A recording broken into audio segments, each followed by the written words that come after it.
The biggest plays in sports don't always happen in front of cameras. They don't show up on highlight reels, and they don't echo through packed arenas. Sometimes, they start quietly, with a single phone call, a whispered conversation in a boardroom, or one offhand sentence dropped into a podcast that changes everything. In professional basketball, every fan watches the scoreboard, but the real scoreboard is hidden. It's the one that measures power, influence, and control. And right now, that invisible scoreboard in Indianapolis is lighting up in ways few could have predicted. A recent Indiana Fever game might have looked ordinary on the surface. Just another regular season clash filled with energy, grit, and a few viral moments. But underneath it all, something much bigger was taking shape. A storm was brewing off the court. And that storm would shake the very foundation of how women's basketball operates. At the center of it all, two names that have dominated headlines and fueled endless conversations: Caitlin Clark and Sophie Cunningham. Clark, the generational phenom who shattered college records and rewrote what it means to be a marketable athlete in the WNBA. Cunningham, the gritty veteran whose toughness and swagger made her both Clark's enforcer and her perfect on-court counterpart. Together, they looked unstoppable, the kind of pairing that feels destined to define an era. Fans adored them. Analysts praised them. The Fever front office, for once, could see a real path to long-term success. But behind the smiles and celebrations, subtle cracks were beginning to form. People forget that professional sports are as much about business as they are about passion. Every rebound, every assist, every handshake is followed by a contract negotiation, an endorsement meeting, or a front office debate that could change the course of a franchise. In the WNBA, where salary caps are tight and every roster spot counts, one decision can set off a chain reaction. And that's exactly what happened in Indiana. It started small. A few rumors here, a social media post there. Then a casual comment from Sophie Cunningham on her podcast. A single sentence that sent the entire basketball world spiraling. Within hours, fans were speculating about trades, contract drama, and internal tension. Sports talk shows picked it up. Tweets exploded. Reddit threads multiplied. Everyone wanted to know, what's really going on inside the Fever organization? Because to most people, this team looked like the future. A franchise reborn, powered by a rookie who was already breaking attendance records and a supporting cast built to protect and amplify her game. Everything seemed to be aligning, the kind of perfect storm teams wait decades for. Yet behind closed doors, a different storm was brewing. It wasn't about a missed shot or a bad defensive rotation. It was about power, money, leverage, and a league that suddenly found itself at a crossroads between tradition and transformation. For years, women's basketball fought for attention and respect. Players battled for fair pay, equitable facilities, and recognition from the media. Now, that attention has finally arrived, but with it comes a new kind of pressure. Bigger audiences mean bigger stakes. Every move, every rumor, every quote is magnified 100-fold. And in this new era, Caitlin Clark isn't just another athlete. She's an industry unto herself. Her endorsement portfolio is worth more than entire team payrolls. Her fan base is global. Her influence extends beyond basketball, into fashion, branding, and social media. Companies line up just to be associated with her name. She's not just playing the game, she's reshaping it. That kind of influence doesn't come without consequences. When one player becomes that powerful, the balance of power inside a franchise shifts. Suddenly, decisions aren't just about who fits where on the court. They're about who aligns with the face of the franchise off it. And that's where the story gets complicated. Because while the Fever front office was celebrating record ticket sales and newfound relevance, behind the scenes, whispers were growing louder. About what Caitlin Clark wanted. About who she trusted. And about who she might want by her side, or not, in the seasons to come. That's where Sophie Cunningham re-enters the picture. Tough, loyal, and fan-favorite fierce, but also ambitious, outspoken, and, as it turns out, brutally honest about her future. When she spoke on her podcast, no one expected it to cause an earthquake. But her words, 6 of them to be exact, did just that. They cracked open the illusion of stability and revealed a fault line that had been forming quietly under the surface all season.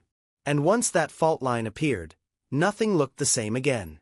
Because this isn't just another sports headline.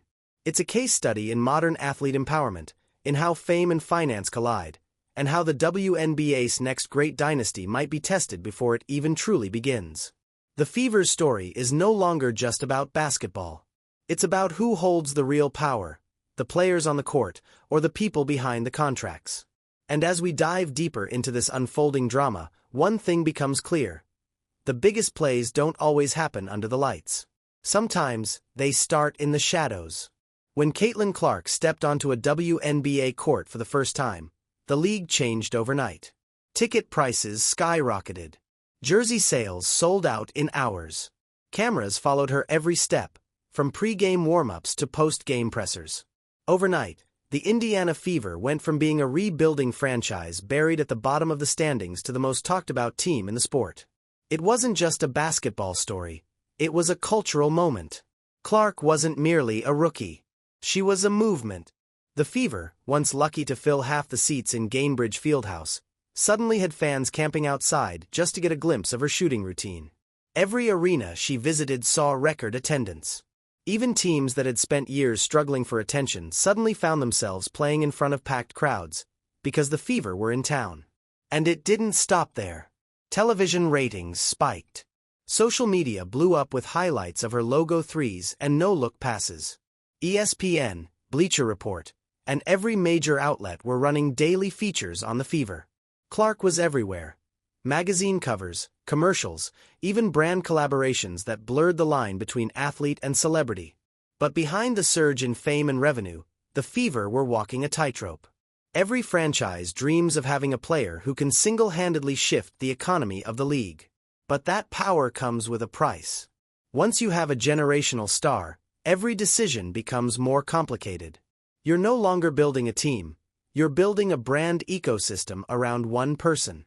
That's the double-edged sword of the Fever effect. Internally, executives were thrilled. For the first time in years, Indiana wasn't just relevant, it was thriving. Season tickets hit all-time highs. Merchandise was flying off shelves. The Fever logo was everywhere. In one season, the team had gone from a local afterthought to the centerpiece of women's basketball. But the reality is, when success comes that fast, it rarely comes without tension. Because with fame comes expectations. With money comes pressure. And with a superstar comes influence, the kind that can rewrite how a franchise operates. Front offices love to talk about team culture. But when the world revolves around one player, that culture has to adapt fast. Every roster decision, every media appearance, every sponsorship opportunity starts being filtered through one question. How does this affect Caitlin Clark? And that's not ego, that's business. Clark's impact isn't confined to the hardwood. Her presence has turned the Fever into a financial powerhouse within a league that has always fought for more attention and resources. Her games sell out. Her face moves products. Her highlights bring in advertisers. It's not an exaggeration to say that the WNBA's growth curve now tracks closely with her career trajectory. That's incredible, and also incredibly risky. Because when one player becomes bigger than the franchise, the balance of power shifts. Suddenly, the traditional hierarchy, owners, general managers, coaches, players, gets flipped upside down. The player at the center of it all starts holding cards that executives aren't used to dealing with. And Caitlin Clark knows it. She's smart, calculated, and acutely aware of her value, both on and off the court. She understands that her influence isn't limited to what happens during 40 minutes of gameplay. Every decision she makes, every brand she partners with, every teammate she praises or defends carries weight. That influence creates opportunity, but it also breeds uncertainty. Take Kelsey Mitchell, for example. She's been the backbone of the Fever through years of losing seasons, injuries, and constant rebuilding. Before Clark arrived, Mitchell was the team's identity. A steady, loyal veteran who gave everything to the franchise even when the spotlight barely reached Indiana. Re-signing Mitchell to a max deal was the right move, both from a basketball and a loyalty standpoint. But it came at a cost. Every dollar in a capped league matters, and the Fever's financial flexibility began to shrink fast. Now layer on Clark's massive endorsement empire. We're talking about a reported $28 million Nike deal, along with sponsorships from Wilson and State Farm. Her brand income dwarfs her league salary, and while that doesn't affect the cap directly, it does affect perception. Fans see the millions. Teammates see the millions. The entire league sees how much attention and value one player commands, and that changes expectations everywhere. Suddenly, everyone starts to think differently about what they're worth. That's the quiet revolution happening in the WNBA right now. Clark didn't just bring more fans. She brought leverage. She redefined what it means to be valuable. And now, the Fever's front office finds itself balancing two conflicting realities. They want to build a team around her, but they also have to keep that team affordable, cohesive, and happy. And that's where the tension starts to rise. Because success stories in sports rarely stay simple for long. Behind the press conferences and Instagram highlights, players start to notice who's getting paid, who's getting attention, and who's being left out of the conversation. In a league this small, word spreads fast. And when one player's brand becomes a global phenomenon, everyone else starts wondering what their place in the story really is. For Sophie Cunningham, that question was personal. She wasn't just another role player. She was the one diving on the floor for loose balls, taking hits, and defending the league's top scorers. She was Clark's protector, her on-court anchor, her emotional energy, the teammate who kept opponents in check when things got physical. The chemistry between them was undeniable. Fans saw it. Analysts praised it. The Fever's success was built on it. But sometimes, the closer two players get, the higher the stakes when something shifts. And something was about to shift. Dramatically. Because for all the excitement surrounding Caitlin Clark's rise and the Fever's revival, a single moment off the court was about to test just how strong this new foundation really was. Every great basketball story has that one player who becomes the heartbeat of the team, the one who brings the fight when the lights get too bright and the pressure gets too heavy. For the Indiana Fever, that heartbeat was Sophie Cunningham. She wasn't the flashiest scorer or the most viral highlight. She was the spark. The one who did the dirty work, diving on the floor, getting in opponents' faces, taking charges, and keeping the energy high when everyone else looked exhausted. Fans love stars who can drop 30 points, but they adore the ones who bleed for the game. And that's exactly who Sophie was. When she joined the Fever, she brought with her a reputation built on grit. League veterans knew her as a physical defender with a sharp edge. Younger players saw her as the kind of teammate you'd want in any fight. But what no one expected was how quickly she'd build chemistry with Caitlin Clark. From the first few games, their connection was undeniable. It wasn't forced, it was natural. Clark's creativity and vision blended perfectly with Cunningham's toughness and discipline. Together, they had a rhythm that most duos spend years developing. Clark would draw double teams, spin, and fire a pass through traffic. And somehow, Sophie was always right there. Ready to finish. Ready to fight for the rebound. Ready to protect her star. Fans noticed immediately. Clips of the two hyping each other up after big plays flooded social media.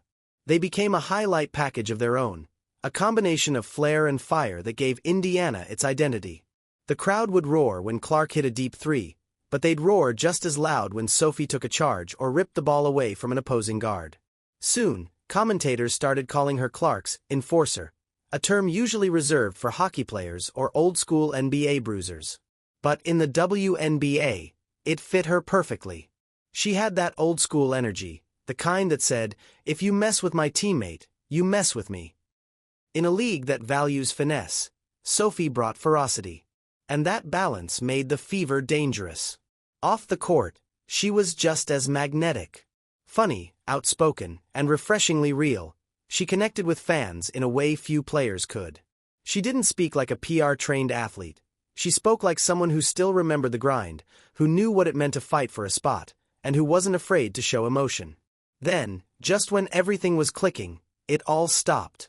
In a late-season game that looked routine, Sophie went down clutching her knee. The crowd went silent. You could feel the air get sucked out of the arena. The replay showed what no fan ever wants to see, a non-contact injury. And soon, the worst fears were confirmed, a torn MCL. Her season was over. The Fever's momentum, their chemistry, their rising hype, everything took a hit in that moment. Cunningham's absence wasn't just a loss of talent. It was a loss of soul. The team suddenly looked quieter, less physical. Clark still dazzled with her playmaking, but something was missing, that sense of defiance that Sophie brought every time she stepped on the court. For the fans, it felt like a gut punch. For the front office, it created an impossible question. Because in professional sports, injuries don't just break momentum, they complicate futures. When a player goes down, especially in a league with limited salary space, management starts doing math. How long will she be out? How much will rehab cost? Will she be the same when she comes back? And most painfully, can we afford to wait? That's the brutal business side of the game. Loyalty is always tested by numbers. As Sophie recovered, conversations around the Fever began to shift. Her contract status became a quiet topic among insiders. Would she be re-signed? Would the team take a chance on her recovery, or move forward with younger, cheaper players? Would Caitlin Clark's influence play a role in that decision? These were questions no one wanted to ask out loud, but everyone was thinking. Meanwhile, Sophie stayed herself, upbeat, determined, still cracking jokes online. But in the background, tension was building. And when she eventually spoke publicly again, no one could have predicted what she'd say, or how much chaos it would cause. Because in a single sentence, spoken casually, almost offhand, Sophie Cunningham would change the entire conversation around the Indiana Fever. It wasn't about basketball anymore. It was about loyalty, money, and what happens when a team that seemed untouchable suddenly starts to fracture from within. That one sentence would send shockwaves through the league. And once it was out there was no taking it back. Sometimes it doesn't take a press conference, a leaked document, or a breaking headline to start chaos. Sometimes all it takes is one sentence. Sophie Cunningham wasn't trying to start a war. She wasn't even trying to make headlines. She was just being herself, unfiltered, honest, and real, on her podcast, the same way she'd always been. That authenticity was part of her charm. Fans tuned in because she spoke like a person, not like a carefully polished athlete reading from a script. But one line, just 6 casual words, changed everything. She said, "The next team I play for." That was it. That was the spark. The moment those words left her mouth, the internet caught fire. Clipped, shared, and replayed across every platform, that one sentence spread like wildfire. Comment sections exploded. Twitter, or X, depending on who you ask, was a frenzy of speculation. TikTok creators dissected her tone, body language, and timing like amateur detectives solving a mystery. Did she mean it literally? Was she joking? Was she already planning to leave Indiana? Nobody knew. But the more people replayed it, the more it sounded intentional, confident, almost certain. And that certainty was what scared everyone.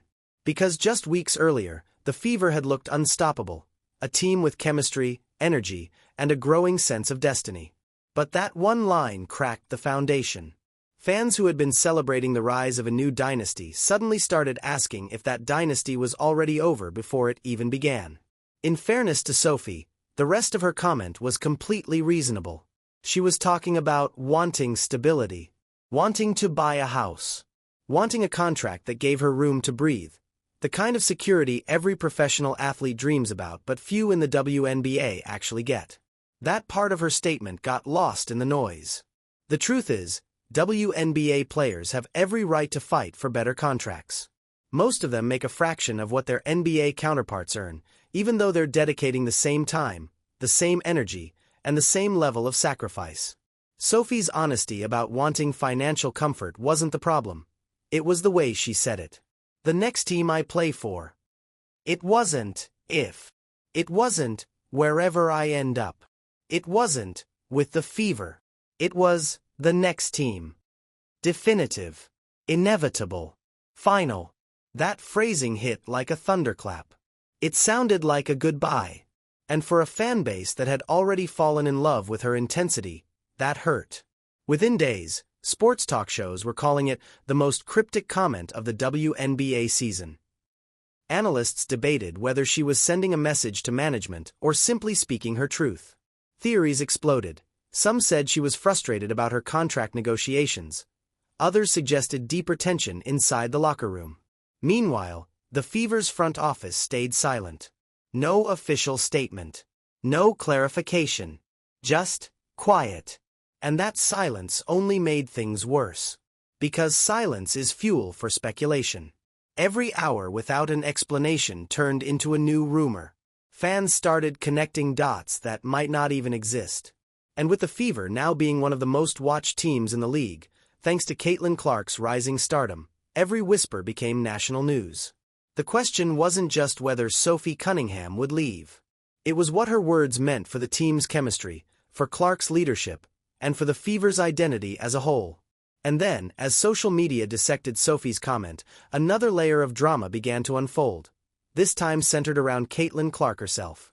Because when one player's name starts trending for controversy, everyone looks at the star for a reaction. And in this case, Clark's silence was almost as loud as Sophie's words. She didn't post a defense. She didn't comment. She didn't even like a post referencing the controversy. That might have been strategic, or it might have been telling. Either way, it left fans wondering, what was really happening behind closed doors? Was Clark upset? Supportive? Caught off guard? No one knew. But this much was certain. The timing couldn't have been worse. The Fever were coming off one of their best stretches in years, and the organization was finally earning national respect. They were being talked about not as underdogs, but as potential contenders. Then suddenly, instead of highlights and stats, everyone was talking about a podcast sentence. It was like watching a perfect symphony interrupted by a single off note that changed the entire song. For the Fever front office, it was a nightmare scenario. Just when everything seemed to be coming together, ticket sales soaring, TV coverage expanding, merch numbers through the roof, the narrative flipped. Now, the conversation wasn't about wins and losses. It was about loyalty, contracts, power dynamics. And when the story shifts from the court to the boardroom, that's when things get dangerous. Because for the first time in a long time, the Fever had momentum, and one sentence threatened to derail it all. But what made this moment even more explosive wasn't just Sophie's comment, it was who her teammate was. Because Caitlin Clark isn't just another player. She's the most influential athlete the WNBA has ever seen.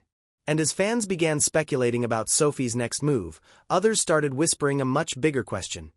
Was Caitlin Clark involved in any of it? That's where the story took an unexpected turn, into a realm of rumors, power plays, and behind-the-scenes maneuvering that could change the entire league. There are stars in sports, and then there are gravitational forces. Caitlin Clark is the latter. When she entered the WNBA, she didn't just join a league, she expanded it. Overnight, the economics of women's basketball changed. The Fever's social media followers exploded. Ticket prices doubled. Opposing arenas started selling out when she came to town. And major sponsors, the kind that once overlooked women's sports, suddenly wanted in. That's what makes this story so complex.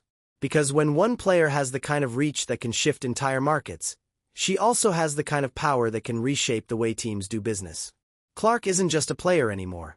She's a brand, a corporation, and a cultural engine all rolled into one. Her Nike deal alone, reportedly worth around $28 million over 8 years, shattered expectations for what a WNBA player could command. Add partnerships with State Farm and Wilson, and she's not just the face of the Fever, she's the face of the league. That kind of influence is both a blessing and a burden. On one hand, it brings attention and legitimacy to the sport in ways no marketing campaign ever could. Young girls show up to games wearing her jersey, families travel across states just to see her play, and broadcasters build primetime schedules around her name. She's not just drawing crowds, she's redefining what's possible for the WNBA's future. But on the other hand, it changes everything inside the locker room. Suddenly, the hierarchy shifts. When one player becomes the face of not just the team but the entire sport, people start looking at her differently. Teammates, agents, executives, even opponents. Her opinions carry weight. Her relationships become headlines. Her presence affects every decision the front office makes, whether they admit it or not. And that's where the tension really begins. Because the bigger the star, the smaller the margin for error. Behind the scenes, whispers started circulating. Anonymous sources, speculative tweets, unnamed insiders claiming that Clark had influence over roster decisions. Some even suggested that she had quietly made her preferences known about which players she wanted to stay. One rumor, in particular, took on a life of its own. According to fan theories and social media speculation, Clark had allegedly expressed that she wanted both Sophie Cunningham and Lexi Hull to remain on the roster, that she valued their chemistry and didn't want management to make changes that could disrupt the team's dynamic. No one in the Fever organization confirmed it. No journalist could verify it. But that didn't matter. The idea had already caught fire. It fit the narrative perfectly. A young superstar with record-breaking endorsements, commanding enough power to shape her team's future. Whether true or not, it sounded believable. And that's what made it so potent.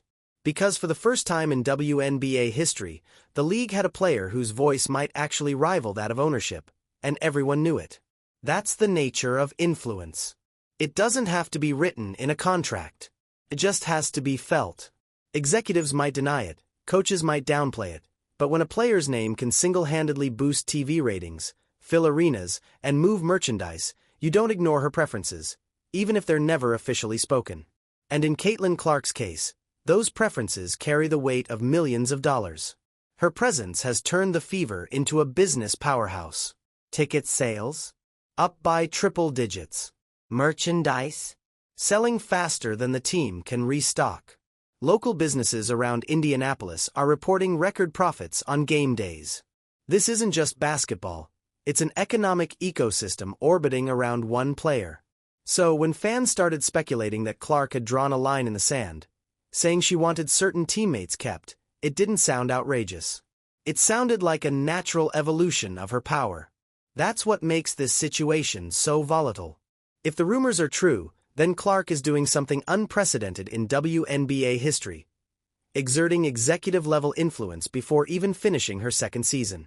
If the rumors are false, then her superstardom has created a feedback loop where people believe she could make those kinds of demands, even without evidence. Either way, the outcome is the same. She's changing how people think about power in sports. This isn't new to basketball. We've seen it before. LeBron James influencing roster moves, Kobe Bryant holding teams accountable to his standards, and Michael Jordan shaping the Bulls' culture from the inside out. But this is the first time we're seeing it play out so visibly in the WNBA. And the league isn't exactly built for it. The WNBA's salary cap system is far tighter than the NBA's, leaving very little room for flexibility. Teams can't just add star players or restructure deals at will. Every move has to be calculated down to the dollar. So when a superstar exerts leverage, even subtly, it puts the front office in a corner. Do they listen to their generational player, the one bringing in the money, fans, and exposure, or do they stick to their long-term roster plan, risking her frustration in the process? That's a dangerous question, and it's one the Fever's leadership can't avoid much longer. Because whether Clark made those demands or not, her influence is real. And influence, once gained, is never surrendered easily. The Fever's front office now finds itself navigating a storm they didn't plan for, one where basketball strategy collides with business reality. If they cater too much to Clark's rumored preferences, they risk alienating other players and setting a precedent that could haunt them for years. But if they ignore her, they risk upsetting the most powerful player the league has ever seen. It's a lose-lose scenario wrapped inside a golden opportunity. Because let's be honest, any other team in the league would kill to have this problem. Caitlin Clark is the kind of player who makes everyone around her richer, more relevant, and more visible. But she also forces everyone around her to make hard choices about loyalty, identity, and who really controls the future of the franchise. And as the Fever juggle that balancing act, one thing is certain. Every decision they make from this point on will be measured against the gravity of Caitlin Clark's shadow. The question now isn't whether she's powerful. It's how she'll use that power, and who will be standing beside her when she does.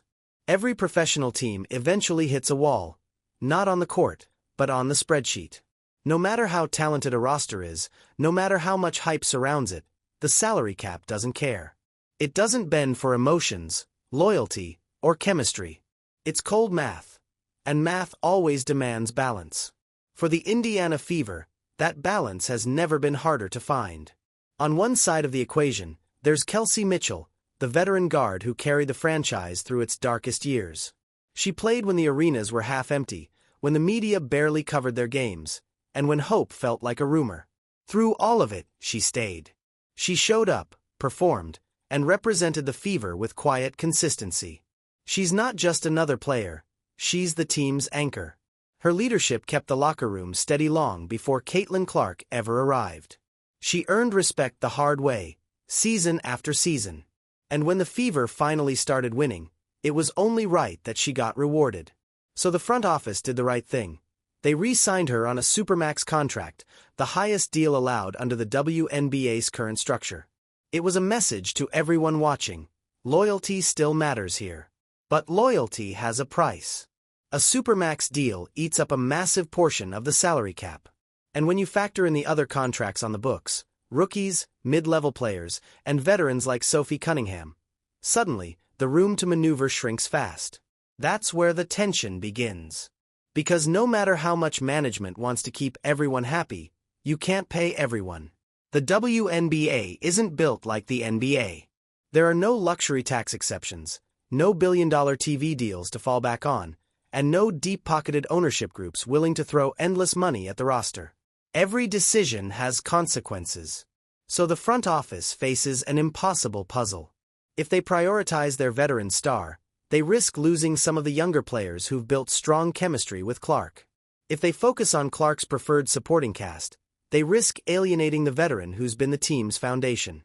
And hovering above it all is the reality that every player in that locker room knows exactly who drives the revenue and who holds the leverage.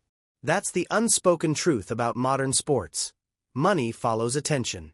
Caitlin Clark's presence has completely changed the Fever's economic reality. She sells out arenas, drives national coverage, and moves more merchandise in a week than some teams do all season. The front office can't ignore that. They can't treat her like just another player. But the more they accommodate her, the harder it becomes to balance the rest of the roster. Because when a team suddenly finds itself under the microscope, every choice, who gets paid, who gets benched, who gets traded, becomes a national headline. And right now, that spotlight is as bright as it's ever been. From a pure numbers standpoint, the Fever's options are limited. The Supermax for Mitchell locks in a significant cap hit. Sophie Cunningham, coming off her injury, is due for a new deal and understandably wants long-term security. Lexi Hull has made herself too valuable to ignore, especially after her breakout performances late in the season. Add in rising rookies and role players who deserve raises, and suddenly, something has to give. Someone is going to be left out. It's the cruelest part of professional sports, the realization that success doesn't simplify things. It complicates them. Winning brings exposure, exposure brings expectations, and expectations bring difficult financial choices. For Indiana, it's not just a numbers game. It's a legacy game. Do you reward the veteran who endured the losing years and helped build the culture that made this success possible? Or do you bet everything on the young superstar and her preferred system, knowing that her influence could carry the franchise into a new era of dominance, if you keep her happy? It's a tug-of-war between loyalty and leverage, tradition and transformation. Mitchell represents the heart of the franchise, the bridge between the old Fever and the new one. Clark represents the future, a player who could redefine what success looks like in women's basketball. Cunningham represents the soul, the toughness, the energy, the spark that made this team fun to watch. And the front office stands right in the middle, trying to hold all three pieces together before something snaps. The cruel truth is, in the modern WNBA, dynasties aren't built on chemistry alone. They're built on cap space. They're built on difficult decisions that fans don't want to think about. Decisions that might make sense on paper but break hearts in practice. So while fans debate rotations and highlight reels, Fever executives are doing something far less glamorous. Staring at spreadsheets, weighing loyalty against logic, and asking the question no one wants to say out loud. Who can we afford to lose? Because that's what this all comes down to. Every dynasty has a moment where it must choose between what feels right and what secures the future. And for the Fever, that moment is right now. If they get it right, they could dominate the WNBA for the next decade. If they get it wrong, they could go from a cultural phenomenon back to a mid-tier team overnight. No pressure, right? But that's what makes this story so fascinating. It's not just about stats, wins, or player drama. It's about how a single superstar's rise has forced an entire organization to evolve faster than it ever planned to. Because the truth is, Caitlin Clark changed the game, and now the Fever have to figure out how to keep up. And they don't have years to decide. The deadline isn't next season. It's now. The calendar is closing in, the cap is tightening, and a new round of negotiations, both public and private, is already underway. But just when it seemed the Fever's biggest challenge was internal, something even larger began to unfold. Something that would reach beyond Indiana, beyond the team, and shake the entire league from top to bottom. Professional sports don't wait for anyone. Seasons move fast, contracts expire faster, and in the business of basketball, the difference between a dynasty and a disaster can come down to a single deadline. Right now, that deadline is November 30th, the date circled in red on every whiteboard inside WNBA offices across the country. That's when the league and the players' union are set to decide the future of the game itself. The Collective Bargaining Agreement, or CBA, isn't just paperwork. It's the rulebook for power. It defines how much players can earn, how teams can spend, and how far the WNBA can grow before the numbers stop making sense. The current deal was supposed to expire earlier, but both sides agreed to extend negotiations by 30 days. A brief pause before what could become the most important labor decision in league history. Those 30 days matter more than anyone wants to admit. Inside team headquarters, general managers are on edge. Agents are working overtime, players are texting each other late at night, and everyone is calculating what a new CBA could mean for their future. If the players push for higher salary caps and revenue sharing, and win, the entire ecosystem of the league will shift overnight. Suddenly, the Fever's financial bind might ease. Cunningham's contract hopes could become realistic.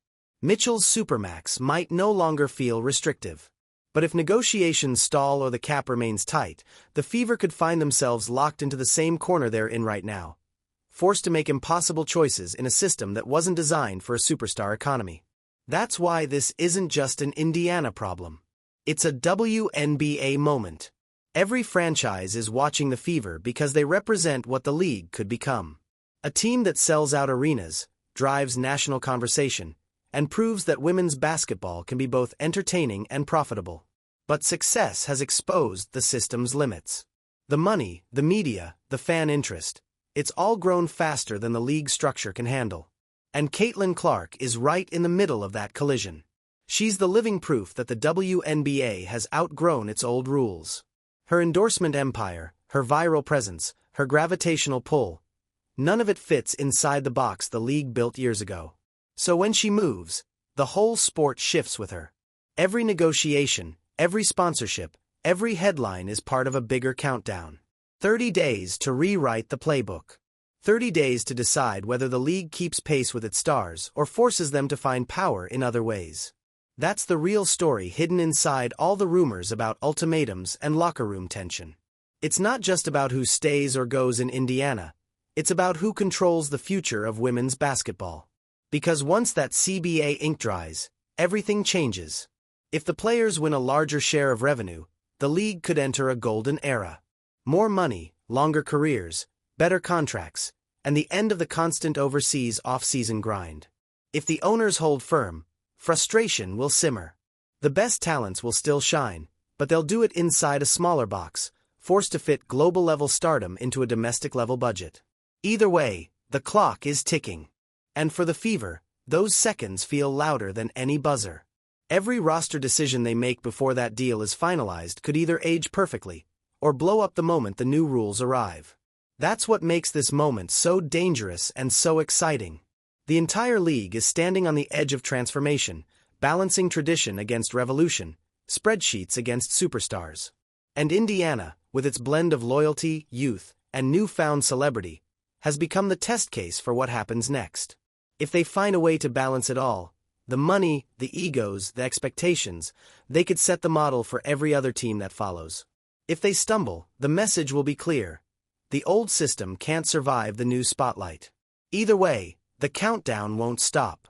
And when that clock hits zero, the story of the Indiana Fever, and perhaps the entire WNBA, will enter its next chapter. Because the future of women's basketball isn't being written in chalk diagrams or highlight reels anymore. It's being written in contracts, in negotiations, and in the quiet rooms where power decides who gets paid and who gets left behind. The story of the Indiana Fever isn't just a sports saga anymore. It's a reflection of how quickly power can change hands in modern athletics. What started as a small market team's rebuilding journey has transformed into a global talking point about fame, leverage, and loyalty. And it all circles back to one undeniable truth. The game is changing. Caitlin Clark didn't just join the WNBA, she forced it to evolve. Her presence brought record crowds, historic sponsorships, and a spotlight that refuses to dim. She became the symbol of what women's basketball could be when talent meets timing, when skill meets visibility, when one player becomes a movement. But evolution always comes with friction. As Clark's influence grows, the WNBA structure is straining to keep up. Salary caps that once made sense now feel outdated. Contract rules designed for smaller audiences suddenly seem restrictive.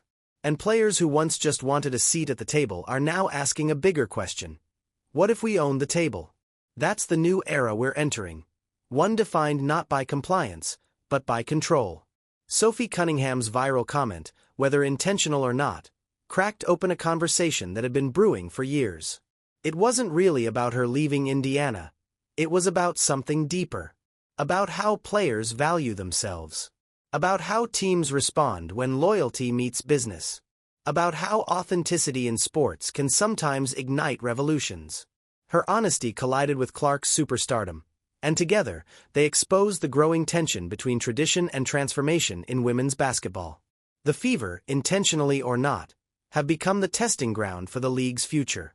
Do franchises embrace player empowerment and evolve with the times, or do they hold on to the systems that kept control in the hands of executives and owners? Do superstars like Clark become architects of a new era, or symbols of the limits that still remain? Every headline, every contract, every rumor is part of that bigger story. Because the truth is, the WNBA isn't fighting for attention anymore. It has it. Now, it's fighting for direction. The Fever stand at the center of that crossroads, with millions watching. Some see drama, others see evolution. But no matter how this chapter ends, one thing is certain. Women's basketball will never go back to the way it was before Caitlin Clark. Not after the records she's broken. Not after the influence she's gained. And not after the conversations she's started. Conversations about value, fairness, and what true power looks like in sports. Whether you're a lifelong fan, a casual viewer, or someone who just stumbled onto this story, you're witnessing history in real time. This isn't just about a team, it's about an entire sport learning how to handle the weight of its own success. And the clock is still ticking. The next 30 days, the next contract, the next headline, they'll shape not just the Indiana Fever, but the blueprint for every team that follows. Because behind every buzzer beater and viral clip, there's a game being played off the court. One where the stakes are higher, the money is louder, and the players are finally realizing they have more control than ever before. That's the real revolution happening in front of us, and most people don't even realize it yet. Before you go, here's something important. If you've made it this far, it means you're part of the small percentage of people who actually care about the why behind the headlines. Not just the viral moments, but the real stories that shape them. And that's exactly the kind of viewer this channel was built for.